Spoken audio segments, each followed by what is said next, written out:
You, John Fitzgerald Kennedy, do solemnly swear. I, John Fitzgerald Kennedy, do solemnly swear.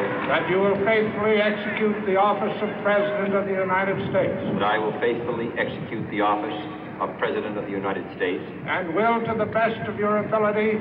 And will, to the best of my ability. Preserve, protect, and defend the Constitution of the United States. Preserve, protect, and defend the Constitution of the United States. So help you God.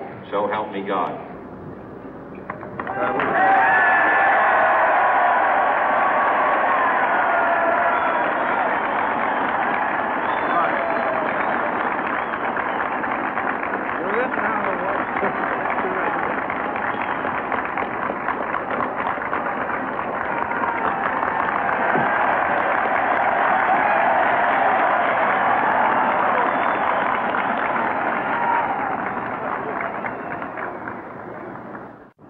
Vice President Johnson, Mr. Speaker, Mr. Chief Justice, President Eisenhower, Vice President Nixon, President Truman, Reverend clergy, fellow citizens.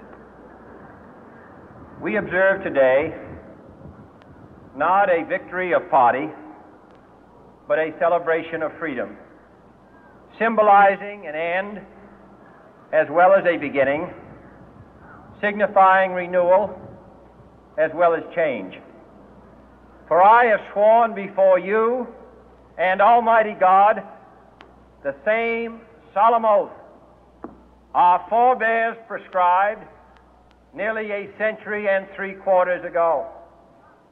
The world is very different now, for man holds in his mortal hands the power to abolish all forms of human poverty and all forms of human life. And yet the same revolutionary beliefs for which our forebears fought are still at issue around the globe. The belief that the rights of man come not from the generosity of the state, but from the hand of God. We dare not forget today that we are the heirs of that first revolution.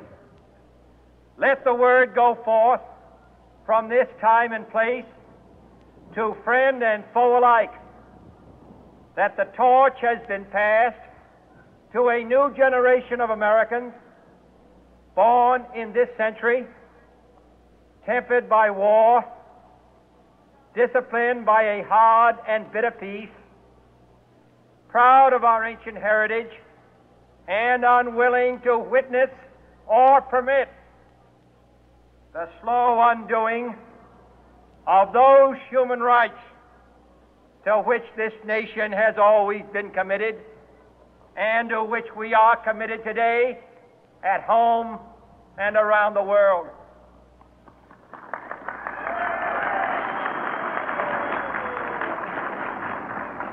Let every nation know, whether it wishes us well or ill, that we shall pay any price, bear any burden, meet any hardship, support any friend, oppose any foe to assure the survival and the success of liberty.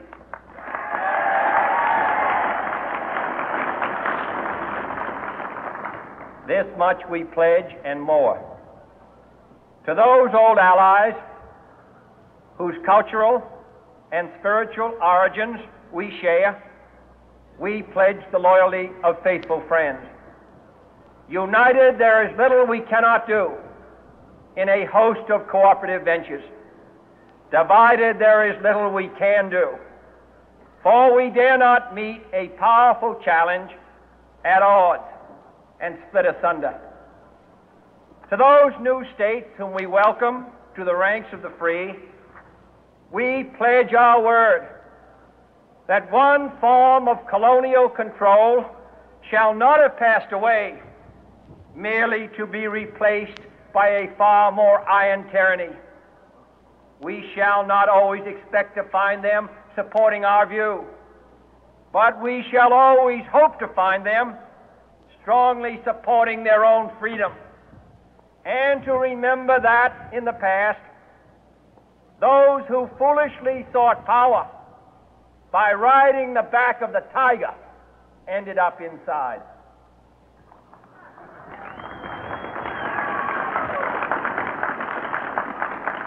To those people in the huts and villages of half the globe struggling to break the bonds of mass misery, we pledge our best efforts to help them help themselves for whatever period is required, not because the communists may be doing it, not because we seek their votes, but because it is right. If a free society cannot help the many who are poor, it cannot save the few who are rich.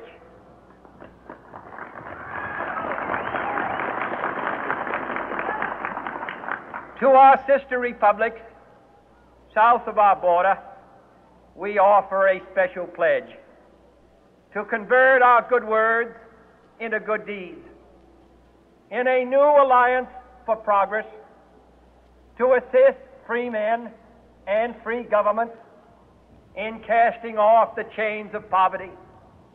But this peaceful revolution of hope cannot become the prey of hostile powers.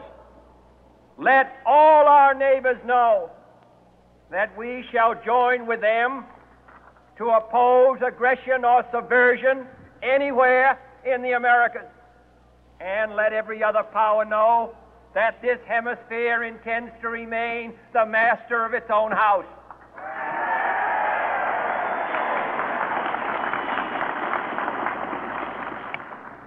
To that World Assembly of Sovereign States, the United Nations, our last best hope, in an age where the instruments of war have far outpaced the instruments of peace, we renew our pledge of support to prevent it from becoming merely a forum for invective, to strengthen its shield of the new and the weak, and to enlarge the area in which its writ may run.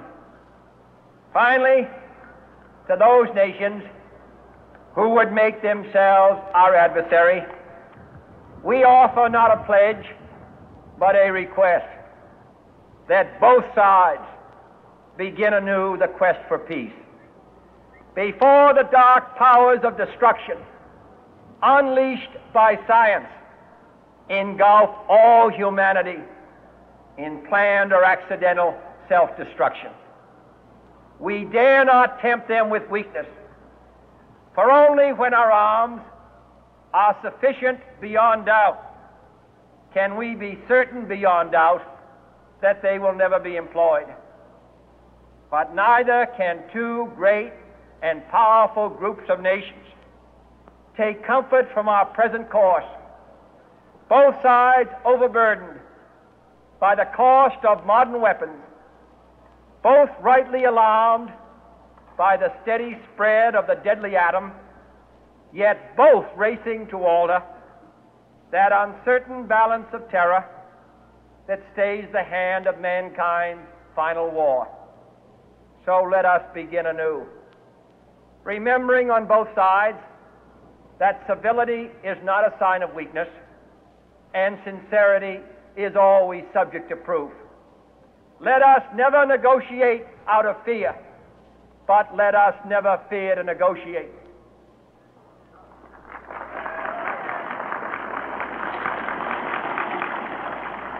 Let both sides explore what problems unite us, instead of belaboring those problems which divide us. Let both sides, for the first time, formulate serious and precise proposals for the inspection and control of arms, and bring the absolute power to destroy other nations under the absolute control of all nations.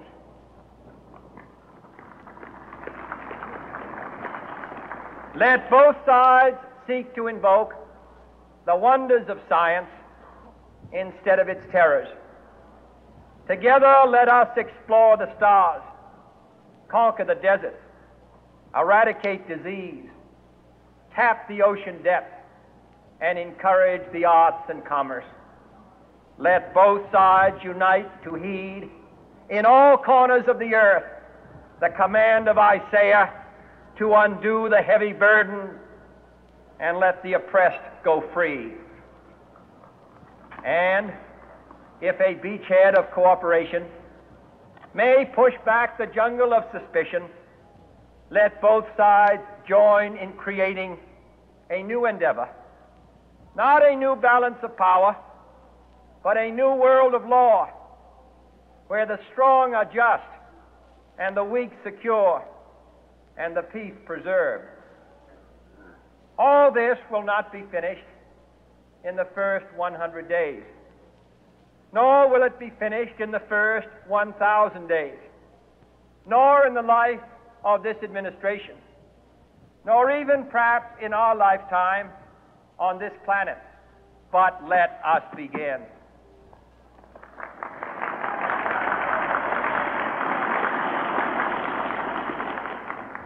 In your hands, my fellow citizens, more than mine, will rest the final success or failure of our course. Since this country was founded, each generation of Americans has been summoned to give testimony to its national loyalty. The graves of young Americans who answered the call to service surround the globe. Now the trumpet summons us again, not as a call to bear arms, though arms we need, not as a call to battle, though in battle we are, but a call to bear the burden of a long twilight struggle, year in and year out, rejoicing in hope, patient in tribulation, a struggle against the common enemies of man, tyranny, poverty, disease, and war itself. Can we forge against these enemies a grand and global alliance, north and south, east and west, that can assure a more fruitful life for all mankind? Will you join in that historic effort?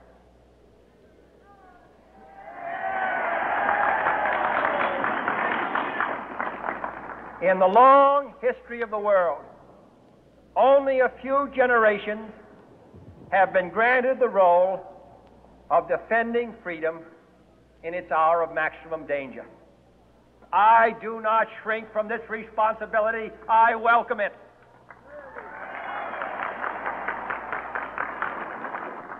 I do not believe that any of us would exchange places with any other people or any other generation.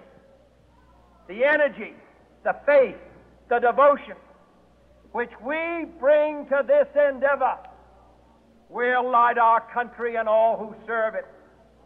And the glow from that fire can truly light the world. And so, my fellow Americans, ask not what your country can do for you, ask what you can do for your country.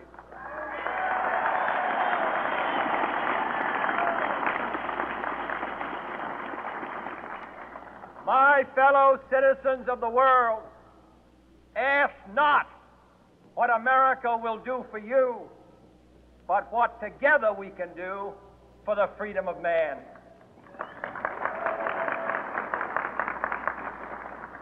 Finally, whether you are citizens of America or citizens of the world, ask of us here the same high standards of strength and sacrifice which we ask of you. With a good conscience, our only sure reward, with history the final judge of our deeds, let us go forth to lead the land we love, asking His blessing and His help, but knowing that here on earth God's work must truly be our own.